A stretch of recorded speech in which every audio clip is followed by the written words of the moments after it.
Exponents are used to show that the same factor is used several times. For example, if we have 5 times 5 times 5, we have 3 factors of 5, which can be indicated using the exponent 3.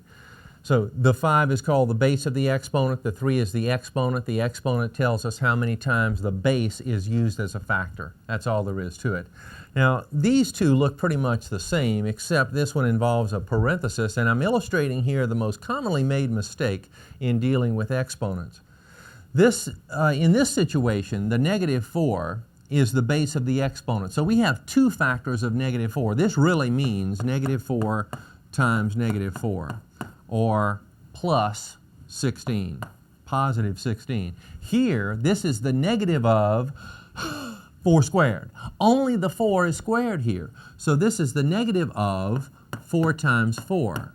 So this is negative 16. Big difference here. It's important to identify the base of the exponent. By the way, the exponent is read as a power, or sometimes there's a kind of a nickname for the exponent. I read this as 5 to the 3rd power, I think, a few moments ago, and that's fine. But a 2 and a 3 have kind of special names. A 2 is called squared, 3 is called cubed. So this could be read as 5 cubed. Let's talk about some properties of exponents. We recall that when you multiply like bases, you add exponents.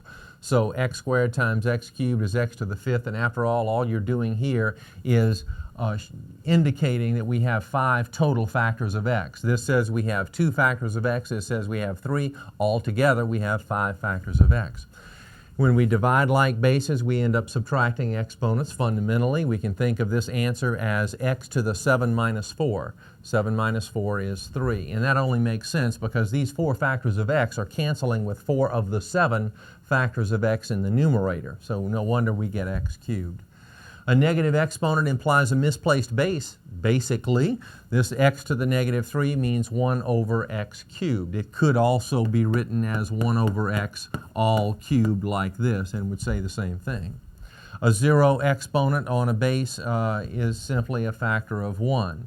And it really doesn't make any difference how complicated this base is. This could be, 7 n cubed x, and if all of it is raised to the 0 power, it's still just 1. When we have an outside exponent and in parenthesis we have more than one factor, then this exponent applies to each factor separately. This is 5 squared times x squared, or 25x squared. Same idea with fractions, which we'll see in a minute. Here we have a certain power raised to a power, and when that occurs, there are a couple of ways of thinking about it. The most fundamental way is to say we have 3 factors of this. And if you wrote x squared times x squared times x squared, you would see that we get x to the 6th power. The shortcut here is that when you raise powers to powers, you multiply the exponents. So this is x to the 2 times 3, or x to the 6th. When we have an exponent applied to a fraction, as I mentioned a moment ago, the outside exponent applies to each of the numerator and denominator separately, or we can think of it like that. And we could think of this as 2 over x times 2 over x times 2 over x. You see 3 factors of that. But it's sometimes valuable to understand that we can apply the exponent separately. So we would think of it kind of like this, and then the 2 cubed would give 8. If we had an outside exponent that were negative, then the technique often is to just flip over the fraction. After all, when that negative idea is applied to each of these separately, we're talking about misplaced base, misplaced base. So if it's in the numerator, it belongs in the denominator. If it's in the denominator, it belongs in the numerator. That's what I mean by misplaced. So the technique to deal with an exponent that's negative applied to a fraction is just flip the fraction over, and then apply that exponent separately to numerator and denominator. We get x cubed over 8. Let's do a few problems. Here we're just multiplying, and in multiplying like this, we multiply numbers times numbers and like letters times like letters. And that's the way you kind of want to separate your thinking in problems like this. We have negative 3 times 4, that's 12. And then a times a squared. And all I'm doing is adding the exponents, and the exponents on a are understood to be 1s. So I'm just adding 1 and 1 to get this a squared. B to the 4th times b to the negative 3. Well, this really means that this b base should be in a denominator, and we could actually write a separate step to have 4a over b cubed, and then look at the cancellation of the b cubed, or the 3 factors of b with 3 of these 4 factors of b. But a nice way to do it here is to just say, well, when multiplying like bases, we add or collect the exponents. So this is b to the 4 minus 3. Oh, that's simply b to the 1 power, or simply b. Here the cubing applies to every different factor inside the parenthesis. So we're cubing the 2, that's 2 times 2 times 2, that's 8, and then x cubed, and then y to the 6th. Now when you hit the letters, now with the number, it's 2 cubed, you see, so we get 8, but when you hit the letters, you think about that technique of raising power to power, so you multiply the exponents. The understood exponent here is 1, so 1 times 3, 3, and then 2 times 3, 6. That's the fast way to work it. When negative exponents are involved in one or more factors that are within the numerator and denominator, I recommend you burn a step and move those factors to a more appropriate location. That is, we think here that this negative exponent implies a misplaced base. The base of this exponent is x. So we kick the x up into the numerator and we get x squared over 3. And from here, we're already in simple form, so we need not do anything else. In a more complicated problem like this, though, the technique looks like this, that we see negative exponents on individual factors, so we'll burn a step and just move the factors around a little bit. It works like this. The 12 stays where it is. The a cubed I'll bring down, it stays where it is. It's positive. And let's see, the b to the negative 4, I want to move this downstairs, you see. Now the 4 stays where it is. The a to the negative 2 is going to move upstairs. This b is going to stay here. You see, these are the factors that stay put.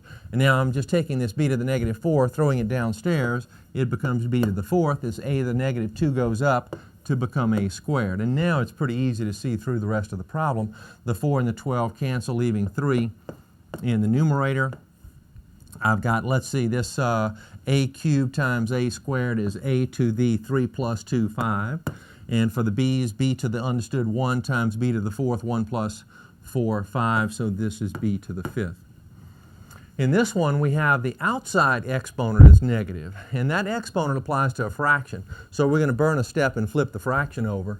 So just flip this fraction over, and it'll change that the sign of that exponent. So we'll have y over 3x squared squared. And now this outside exponent applies to every different factor that we see.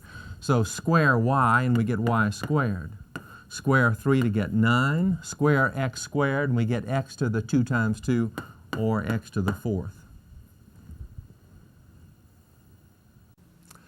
Scientific notation is a technique for writing incredibly large numbers or incredibly small ones in a more efficient way rather than using all of those zeros.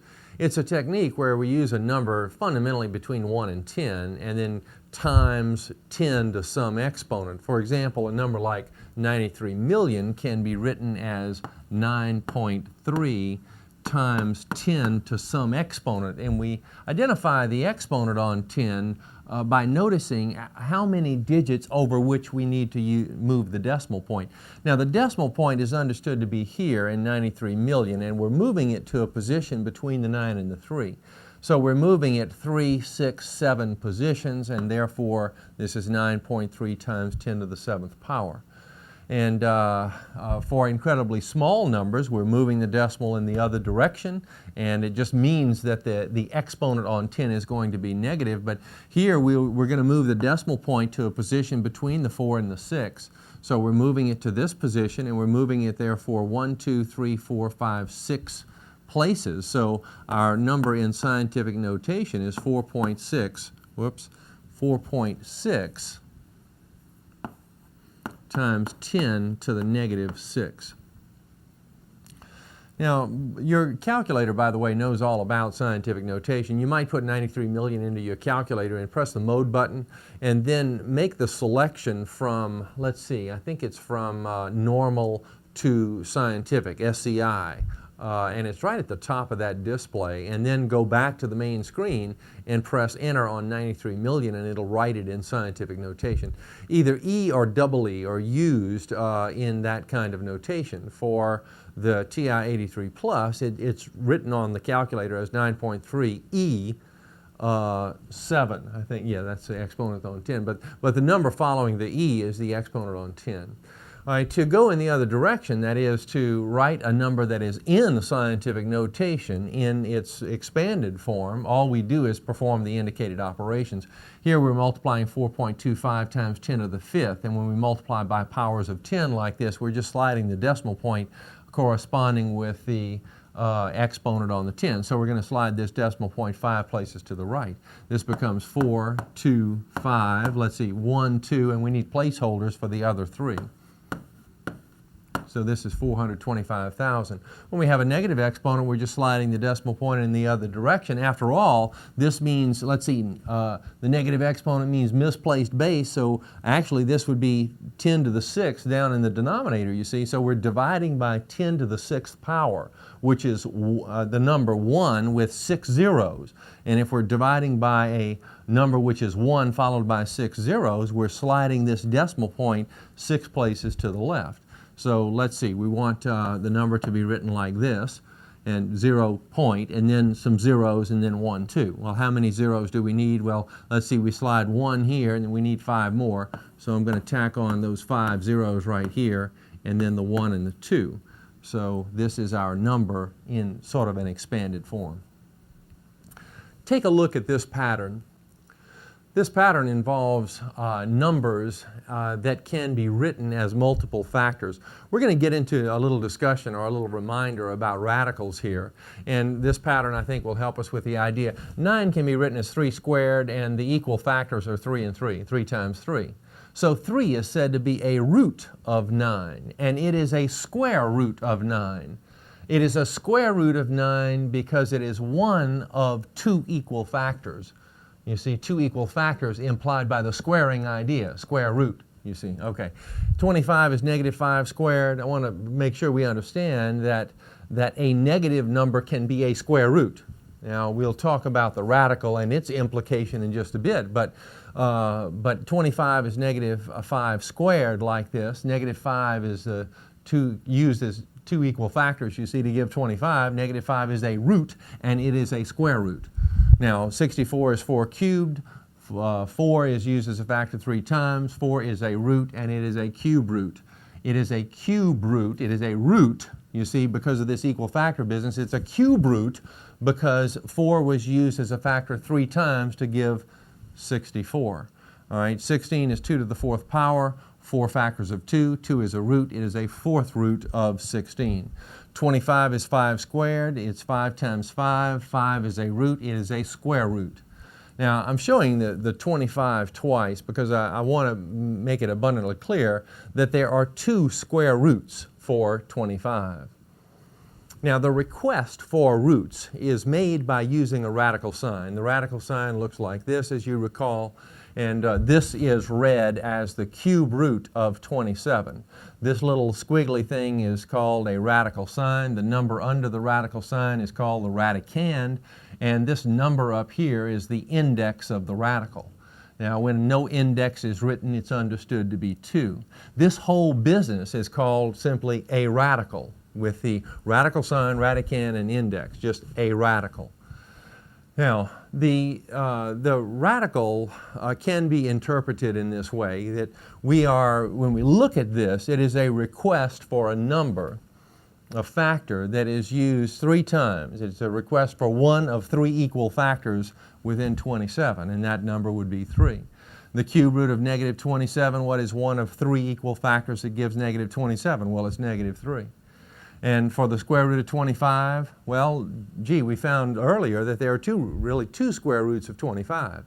And when there's a choice like this, we're talking about here, this is the request for the principal square root, or the positive square root of 25. So the square root of 25 here, as we write this, or as we interpret this, is simply 5. If we want the other square root of 25, it's requested like this, as the negative of the principal square root of 25. So that would give us negative 5. quite a bit of difference now when this minus sign appears under the radical sign. When we're taking the square root of a negative number, it's a request for one of two equal factors that gives negative 25. Is there such a number that we can multiply times itself to give negative 25? No. So there's no real number that will meet this request. So generally speaking, we can take an odd indexed radical of either positive or negative numbers. But when we're talking about an even indexed radical, that is square root or fourth root or sixth root, then we take only those roots on positive values. If we're talking about negative values under an even indexed radical, we don't get a real number as the result of that request. Have a look at these two problems. Here we have the cube root of 8 squared, and here we have the cube root of 8 squared. Apparently on 8 we are both cube rooting and squaring, and it turns out that it doesn't make any difference which of those two operations we perform first. Let's look at it both ways. We have, let's see, under the radical we have 8 squared. Well, that's 64, but the cube root of 64 is 4. Now here we have the cube root of 8, which is 2, and we're squaring 2 to give 4. So these two are equivalent forms. We can go from one to the next. And if you have the choice between these two, it's this one that you'd like to choose, because after all, you're dealing with much smaller numbers if you take the radical on the radicand first. If you can do that first, then that's what you'd like to do, because you'll deal with smaller numbers. In fact, if you're in this form, sometimes it's valuable to go to that form and work the problem. Here are some properties of radicals that we bumped into in the past. The square root of 2 times the square root of 3 is the square root of 6, and generally the square root of a times the square root of b is the square root of ab. Now, that's not true when a and b are negative, but it is true when the radicands are positive. And when the radicands are positive, that's the only situation that makes sense for us. So when these radicals make sense, we can do that kind of thing. All right, the fourth root of 27 over the fourth root of 9, if we have the same indexed radical in both the numerator and denominator, then we can think of this as that same indexed radical applied to a fraction composed of those two radicands. So we have the fourth root of 27 over 9, which is the fourth root of 3. And just a technique for simplification. If we have kind of a radical within a radical, we can multiply the indices. This is the cube root of the square root of 5. Just multiply the index here times the index here, understood 2 times 3, that's the sixth root of 5. Now, let's talk about kind of undoing the situation. You know, squaring and square rooting are sort of inverse operations. They tend to undo one another. Cubing and cube rooting would tend to undo one another. So it kind of makes sense that if we have the cube root of 5 and then we're cubing the cube root of 5, we would get 5 back. After all, this is a request for a number which can be used as a factor 3 times to give 5. And we're taking this number that can be used as a factor 3 times to give 5, and we're using it as a factor 3 times, you see. No wonder we get 5. All right, now, take a look at this. The square root of 5 squared. Again, the same fundamental idea, we get 5 as a result. There's just one little tricky situation here. What if we had the square root of negative 5 squared? Would we get negative 5? Well, no, because this doesn't make sense to begin with. You see, that we can't take the square root of a negative number in the real number system. So this just doesn't make sense. However, this makes sense, that makes sense, and more generally, the nth root of any number a raised to the nth power is a, generally. Now, we have to make sure that this part of it makes sense when we have an even indexed radical. The a value can't be negative, you see, when we have an even indexed radical. So now let's talk about the situation where we're taking the nth root of a to the n like this. Now notice the difference between these two is that we're raising this a to the nth power before taking the radical. And here we're applying that outside exponent after taking the radical, after figuring the radical. Now, it may seem to be the case that it doesn't make any difference here, but it makes a little bit of a difference, and we're going to look at a few cases. So we're just investigating whether or not this is going to be the case. Let's see. Consider cube rooting. We have the cube root of 5 cubed. Well, 5 cubed is 125, and the cube root of 125 is 5. That works out just fine. So the cube root of 5 cubed is indeed 5, you see. That's the idea. And we're investigating to see if generally the nth root of a to the n is always going to be a. That's what we're trying to find out. All right, how about making this radicand negative, this part that is raised to this exponent? We've got, let's see, the cube root of negative 5 cubed. Negative 5 cubed is negative 125. The cube root of negative 125 is negative 5. So it seems to work out in this situation. Let's go to an even indexed radical.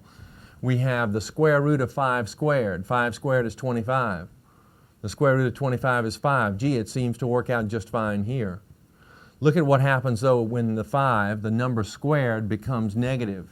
Now, you might say, well, we can't take the square root of a negative number. Well, we're not taking the square root of a negative number because the negative value here is being squared, you see, before we apply the square root. So negative 5 squared is 25, but the square root of 25 is 5. And these don't match up. So it is not the case that generally the nth root of a to the n power is going to be a. We have to split it into cases. Here's how it works. For n odd, the nth root of a to the n is a. As long as n is odd, we're fine.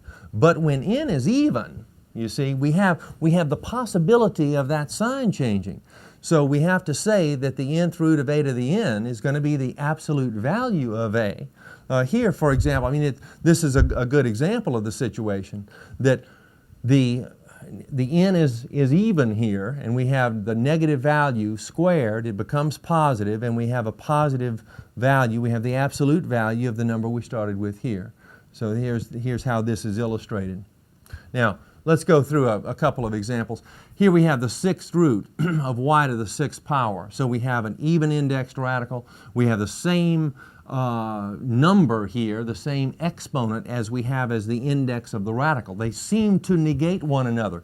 But since we have evenness in both cases, the answer is really the absolute value of y. Because y could be y could be positive or negative. When we raise to the 6th power, it's going to be positive, and therefore we get a positive result. So we always get a positive result in this situation.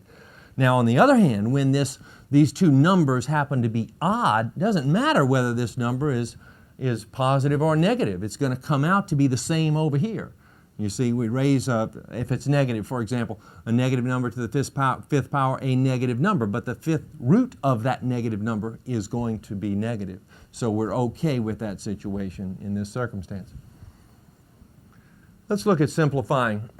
When simplifying square root and cube root particularly, we subdivide our radicand into, if we're talking about square rooting, into squares times leftovers. Here, we can take the square root of squares, and so we factor this in such a way that we have squares times leftovers. So we're looking for the largest square in 75, and it's 25. So we factor 75 into 25 times 3. And then we look for the largest square in the literal part, the letter part.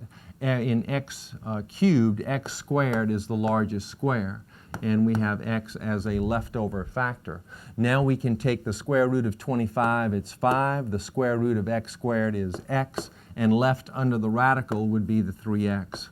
So this then would be our answer.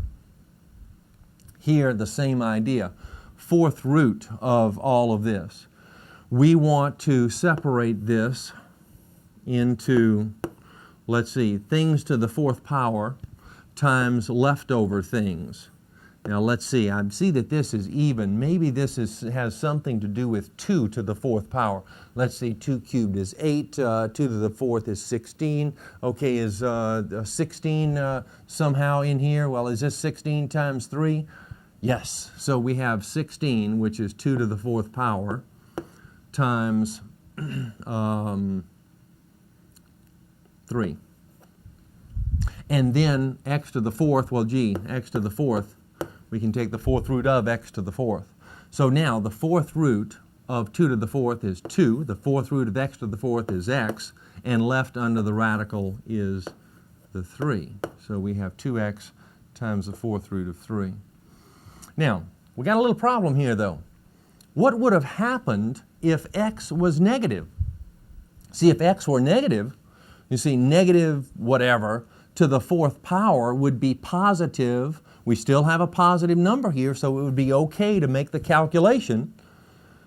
And yet, we don't get x out here. This x is certainly not negative, because when we raise to the 4th power, you see it's going to be positive. So, and the 4th root of that number has got to be positive. So we have to assure ourselves that this is a positive number. So we do that by doing this. Now, we didn't have that problem up here. We did take the square root of x squared, but the original problem had x cubed in it. So this x, if it were negative, a negative number cubed would make this radicand negative, and therefore the whole problem wouldn't make sense and we couldn't do it to begin with. So if this makes sense, you see, then x must be positive, and therefore it's okay to write like our answer like this. It's just a tricky little situation that we have to look out for from time to time. For cube root, same idea. We are separating our radicand into cubes times leftovers. Now the largest cube in 40 is 8, and we factor 40 into 8 times 5. And then the largest cube in x to the 4th is x cubed. So we factor this way. And then the cube root of 8 is 2, the cube root of x cubed is x, and left under the radical is 5x, and that's all there is to it. Same idea here, and the negative business doesn't bother us at all when we're talking about cube root. So we have the cube root of, let's see, cubes times leftovers. The largest cube in negative 250 would be negative 125. And it's negative 125 times 2 to give negative 250. All right, so we factored here. What about here? Well, the largest cube in x to the 7th is x to the 6th. And we have a one leftover factor of x. Now, the cube root of negative 125 is negative 5. The cube root of x to the 6th is x squared. Because after all, x squared to the 3rd power is x to the 6th, you see. And then left under the radical is the cube root of 2x. You may recall that like terms can be brought together, and in the past, like terms would mean terms having the same letters and the same exponents on those letters. And in those circumstances, we can collect coefficients in order to collect like terms. Well, when terms involve radicals, the terms become alike when we have the same index of the radicals and they also have the same radicand. Let's take a look at a problem. Now, these two are not like terms. The indices are the same, but the radicands are certainly not the same. The best we can do right now is to simplify the two terms involved here and just see what happens. Well, we would go through the process of simplification by thinking about taking 48 and factoring into square times leftover, and the largest square in 48 is 16, and the leftover factor is 3. Now let's stay with this term for a couple more steps. The square root of 16 is 4, and that 4 factor goes outside of the radical, and the 3 is left under the radical. The 2 times 4 is 8, so here we have 8, the square root of 3. Moving over to the other term, we have minus 3, and then the largest square in 27 is 9, so 27 is 9 times 3. This 3 we bring down. The square root of 9 is 3, giving us another 3 factor outside of the radical. This 3 remains under the radical, so we have this. Now, minus 3 times 3 is minus 9, the square root of 3. And now we have like terms, same index, same radicand, you see. It's as though we have 8x minus 9x, and in that case we have negative 1x, or simply negative x. Well, here we have 8 of these things minus 9 of these things, giving us negative 1 of these things, or simply negative the square root of 3 for our answer. Here's a problem, same idea for our concept. That is, we want to just simplify here, and see if we have like terms in order to collect. Now, under the radical, we're looking for a factorization which is cubes times leftovers. So we have cube times leftover. This is the idea. The largest cube in 16 is 8. 16 then is 8 times 2. And the largest cube in x, there aren't any cubes in x, so we put that x factor over here. Now let's again stay with this term until we have it in simple form. We have 5x times the cube root of 8 gives us a 2 factor outside, and left under the radical will be the 2x. Now, the 2 times 5 is 10, so we have 10x times the cube root of 2x. For the other term, we factor into, well, let's see, cubes times leftovers. The largest cube in 54 is 27. 54 is 27 times 2. The largest cube in x to the 4th is x cubed. So it's x cubed times x for the factored form. Now we factor, let's see, the cube root of 27 is 3. The cube root of x cubed is x. And left under the radical is 2x. I'll just bring this down to put it on the same line as the other part over here. Now take a look at the two terms. Are they like terms? Go like this. Yes, they are like terms, because not only do we have the same index here, same radicands, we also have the same variable factor here in both terms. So it's like we have 10 of these things, and we want to subtract 3 of these same things. You see, and all we do is collect those coefficients then. So 10 minus 3 gives us 7 of these things that are x, the cube root of 2x. An interesting technique involved in simplifying radicals is the idea of rationalizing. And rationalizing is the technique of removing radicals from denominators, basically. And that technique involves this. If we want to rationalize this, that is, clear the radical from this denominator, we'll create a situation in the denominator where we can take the square root of a square, you see, and therefore the radical will disappear. Now to do that, we go through a little question and answer process like this. We ask ourselves, what's the smallest square that 3 goes into? Well, that would be 9. How many times does it go? It goes 3, so we need a 3 factor in here. So we're going to inject that 3 factor into the denominator by multiplying it in like this. We're going to multiply by the square root of 3 in the denominator. But if we multiply by the square root of 3 in the denominator, we have to multiply by the square root of 3 in the numerator as well, because we need to multiply by a form of 1. And when we multiply by a form of 1, we are changing the form of the fraction but not its value. Okay, so that's what we want to do. Change the form but not the value. In doing that, we have the square root of 9 in the denominator, but we can take the square root of 9, it's 3, and this then becomes 2, the square root of 3 over 3. So this denominator has been rationalized. It has been removed from the denominator. Here we want to rationalize. We have a cube root situation. We want to create a condition where we have the cube root of a cube. So we ask ourselves, what's the smallest cube that 5 goes into? It's 125. How many times does it go? It goes 25 times. 5 into 125, 25 times. So we're going to multiply by the cube root of 25 in the denominator. And if we're doing that in the denominator, we have to do the same thing in the numerator, because we need to multiply only by a form of 1, changing the form of the fraction but not its value. All right, in the numerator we have 2, the cube root of 25. In the denominator we have the cube root of 125, which we can simplify into simply 5. So we bring over the numerator 2, the cube root of 25. In the denominator we have simply 5.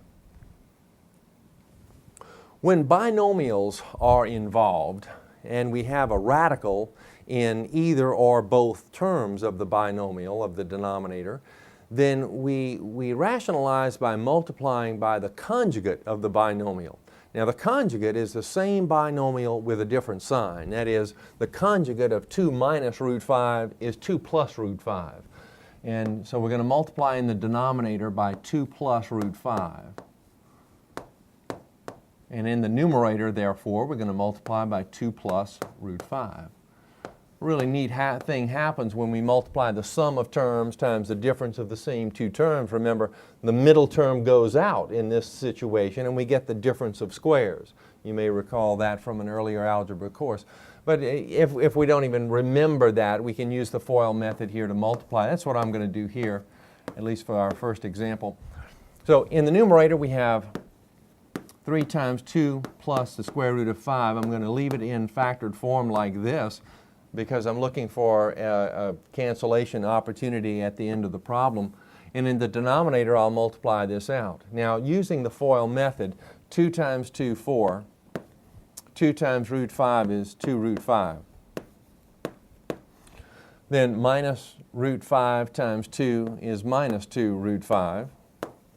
And minus root 5 times root 5 is minus root 5 squared, or minus root 25, if you'd like to think of it like that. But at any rate, the 2 root 5 minus 2 root 5 go out, and we have 4 minus, well, remember, this part, root 5 squared, is simply 5, so this is minus 5. So we have 4 minus 5, which is negative 1. So we have 3 times 2 plus the square root of 5 over negative 1. Now, this minus sign can float. You know, if we have a fraction, there are really 3 positions for signs. We have the sign of the numerator, the sign of the denominator, and the sign of the fraction itself. If we have one minus sign, you see, then it can float to any of those 3 positions. And here it's convenient to allow the minus sign to float to the numerator just to make it, to write it in a little bit simpler form. So we have minus 3 times 2 plus the square root of 5 as the answer.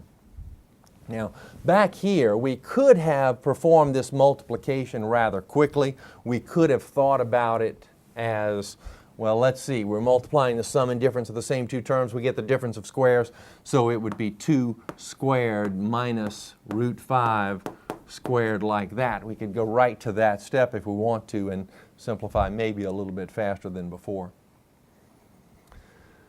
There is a situation in calculus that calls for us to rationalize numerators. Now, this is not part of the simplification process for radicals. When radicals are involved in expressions and we're rationalizing in order to simplify, it means we're clearing the radicals from denominators. We just generally want to do that when we're simplifying and the problem involves radicals. Well, in calculus, though, there's a special situation where we want to clear the radicals in numerators, and that process works like this. And it's very similar to the concept that we were looking at before. If we're rationalizing the numerator, we want to clear the radicals from the numerator, then we multiply up here by the conjugate. The conjugate would be the same binomial with a different sign. So we're going to multiply in that numerator by the square root of 5 plus the square root of 7. And if we multiply by that amount in the numerator, we have to multiply by the same amount in the denominator, so as not to change the value of the fraction, but only to change its form.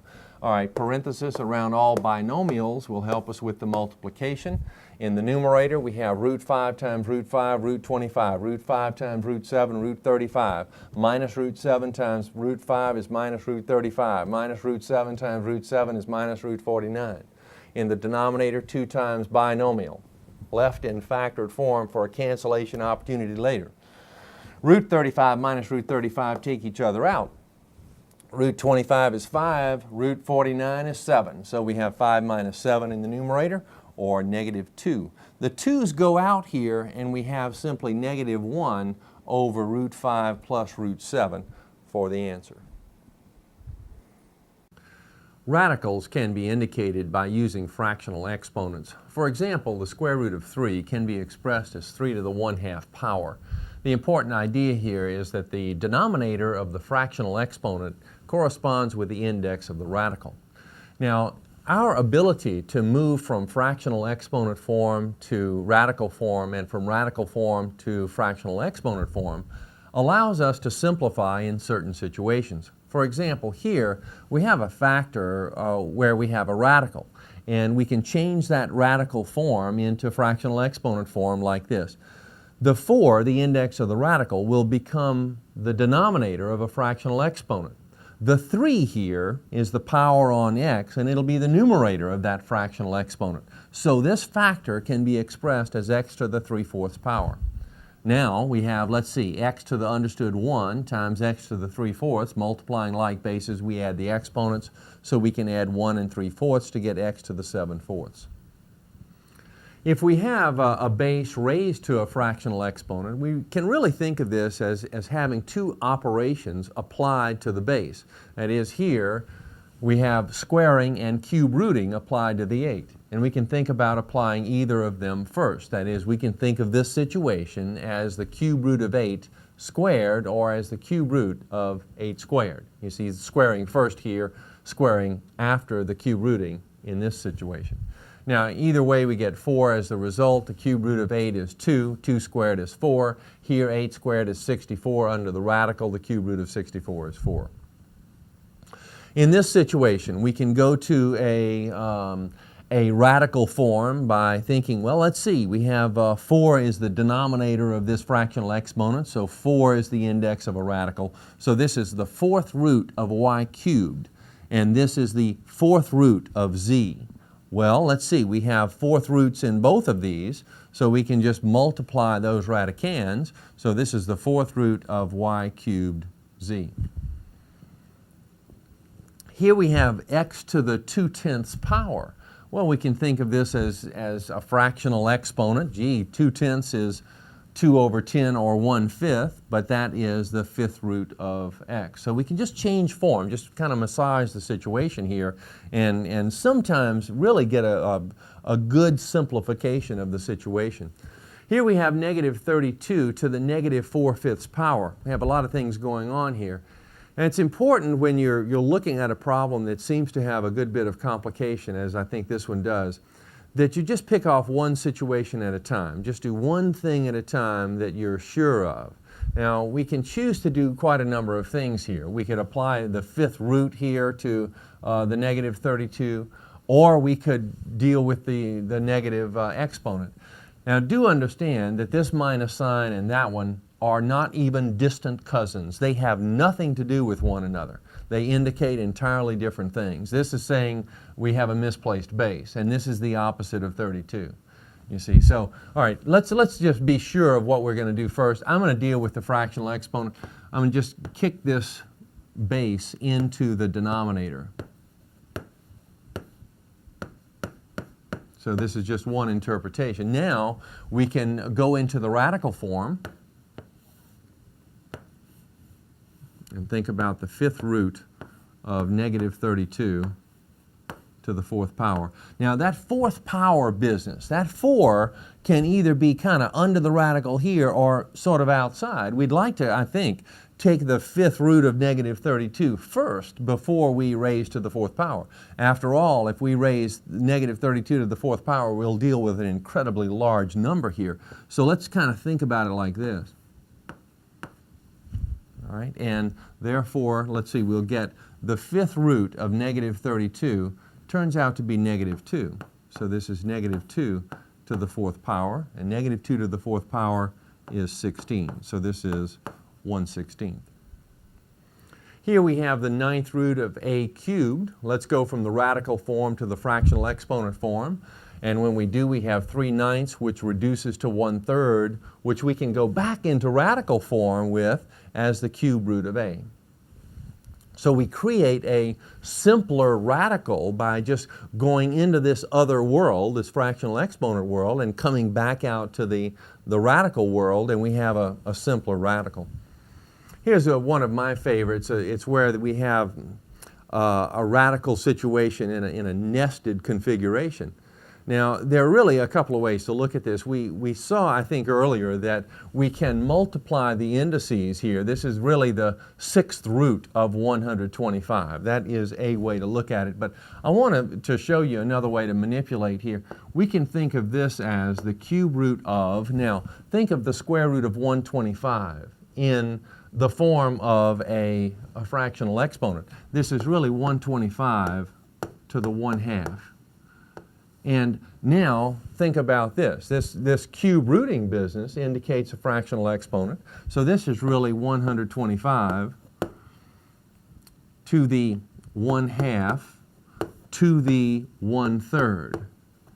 You see, and this is then 125 to the 1/2 times 1/3. That's 1/6.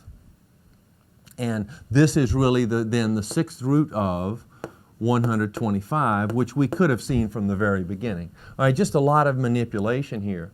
Actually, we have an opportunity to simplify a bit because 125 is 5 cubed.